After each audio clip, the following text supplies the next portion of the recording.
When we think of World War II, images of the Normandy beaches or the frozen battlefields of Stalingrad often come to mind. But what about the vast, scorching deserts of North Africa? This was a theater of war, unlike any other, a brutal seesaw conflict fought across thousands of miles of sand and rock. It was a war of tanks, cunning generals, and sheer endurance, where control of the Mediterranean and vital supply lines hung in the balance. This is the story of the Desert War, a campaign that forged legends and became a critical turning point in the Allied path to victory. The story begins in 1940. With France defeated, Mussolini's Italy saw an opportunity for glory. From their colony in Libya, a massive Italian army invaded British-held Egypt, aiming to seize the Suez Canal. The initial advance was slow, almost cautious. As the Italians established a series of fortified camps, it seemed like a formidable position. But the British had a surprise in store. In December 1940, they launched Operation Compass, a brilliant counteroffensive that shattered Italian defenses, using a combination of speed, deception, and superior tactics. A much smaller British and Commonwealth force routed the Italians, capturing over 130,000 prisoners and pushing deep into Libya.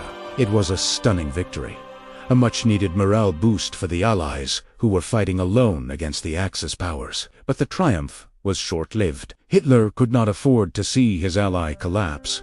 A new player was about to enter the desert stage, a general whose name would become synonymous with the North African campaign. In February 1941, the first units of the German Afrika Korps landed in led by the charismatic and audacious Rommel. His orders were to support the Italians and defend Libya. But Rommel was not a man for defense. He immediately went on the offensive, using his panzers with incredible skill. He caught the British off guard, who had weakened their forces to send troops to Greece. Rommel, quickly earning the nickname the Desert Fox, masterfully used the desert terrain, launching flanking maneuvers and surprise attacks that kept the Allies constantly off balance. The tide had turned dramatically. The British were pushed back all the way to the Egyptian border, leaving behind a besieged garrison at the vital port of Tobruk. For the next 2 years, the war in the desert became a relentless, back-and-forth struggle. Both sides launched major offensives, like Britain's Operation Crusader, which temporarily relieved Tobruk, and Rommel's daring counterattacks that brought him to the gates of Egypt once more. Life for the soldiers was hellish. They endured extreme temperatures, blinding sandstorms, swarms of flies, and a constant shortage of water. It was a war of logistics, where victory often depended on which side could keep its tanks fueled and its men supplied. By the summer of 1942, the situation looked grim for the Allies. Rommel had captured Tobruk and was driving deep into Egypt, his sights set on Alexandria and the Suez Canal. The British Eighth Army was in retreat, exhausted and demoralized. It was at this critical moment that a new commander arrived. Lieutenant General Bernard Montgomery. Monty, as he was known, was the complete opposite of the flamboyant Rommel. He was meticulous, cautious, and demanded absolute preparedness. He rebuilt the Eighth Army's morale, telling them there will be no more retreat. He amassed an overwhelming superiority in men, tanks, and artillery, and chose his ground carefully at a place called El Alamein, a narrow bottleneck with the sea to the north and the impassable Qattara Depression to the south. This was where the stand would be made. On October 23, 1942, under the light of a full moon, the sky erupted as over 1,000 Allied guns opened fire. The Second Battle of El Alamein had begun. For 12 brutal days, the battle raged. Montgomery's infantry methodically cleared paths through the dense German minefields, dubbed Devil's Gardens, allowing his armored divisions to punch through. Rommel, ill and with dwindling supplies, fought back desperately, but he was outmatched and outgunned.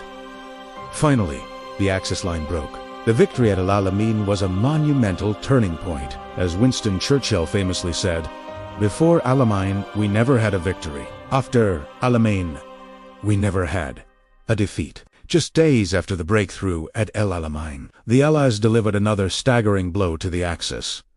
On November 8, 1942, a massive Anglo-American force landed in Morocco and Algeria, hundreds of miles behind Rommel's lines. This was Operation Torch, the first major American combat operation in the European North African theater. The plan was to create a second front in Africa, trapping the Axis forces in a giant pincer movement. The landings were complex and faced some initial resistance from Vichy French forces, but the Allies soon secured their beachheads and began to push eastwards into Tunisia. The Axis command was now in a desperate race against time. They rushed troops from Italy and Sicily into Tunisia, hoping to establish a new defensive line and hold off the advancing Allies from both the west and the east.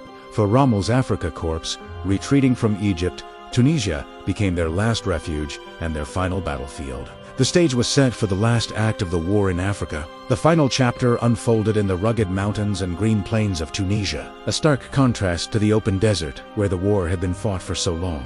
The Axis forces, now cornered, put up a fierce and determined defense. The fresh American troops, fighting in their first major campaign, learned hard lessons at battles like the Kasserine Pass, where they suffered a sharp defeat at the hands of experienced German veterans. But they learned quickly. The Allied commanders coordinated their efforts, with Montgomery, Eighth Army, pushing from the east, and the American and British forces of Operation Torch advancing from the west. The Allied superiority in air power and supplies was now overwhelming, strangling the Axis armies. They were cut off from reinforcement and resupply by Allied naval and air blockades in the Mediterranean. By the spring of 1943, the pincer was closing. The final Allied offensive broke through the last defensive lines. On May 13, 1943, nearly 250,000 German and Italian soldiers surrendered. The war in North Africa was over. The North African campaign was more than just a series of desert battles. It was a crucial proving ground. It allowed the British and Commonwealth forces to develop the tactics that would serve them well for the rest of the war. It bloodied the American army, preparing them for the tough fights ahead in Sicily, Italy, and France. The victory secured the Mediterranean for Allied shipping, protected the vital Suez Canal, and opened the door for the invasion of Italy, what Churchill called the soft underbelly of Europe. The legends forged in the sand of Rommel, Montgomery, the Desert Rats, and the Afrika Korps have become an indelible part of military history. It was a brutal, grueling conflict that cost hundreds of thousands of lives, but its outcome was decisive, paving the way for the final defeat of the Axis powers.